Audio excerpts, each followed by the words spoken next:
রবিউল আউয়াল এমন একটা মাস যেই মাসে আল্লাহ রাব্বুল আলামিন এই পৃথিবীতে এমন একজন মহামানবকে পাঠিয়েছেন যিনি পুরো বিশ্বটাকে পরিবর্তন করেছেন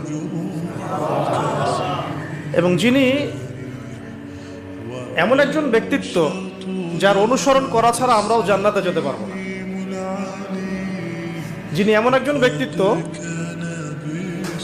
যিনি নিশ্চিত জান্নাতি জানার পরেও তাহাজ্জুদে দাঁড়িয়ে পা ফুলিয়ে ফেলতেন, যাকে আল্লাহ রাব্বুল আলামিন দোয়া কবুল হবে সার্টিফিকেট দিয়েছেন, তিনি সেই দোয়াটাকে স্টপ রেখেছেন। কিয়ামতের মাঠে তিনি এই দোয়াটা করবেন আমাদের জন্য। এই মাসে সেই মহামানবকে এই পৃথিবীতে পাঠানো হয়েছে, আবার এই মাসেই আল্লাহ রাব্বুল আলামিন তাকে তার কাছে নিয়ে নিয়েছেন।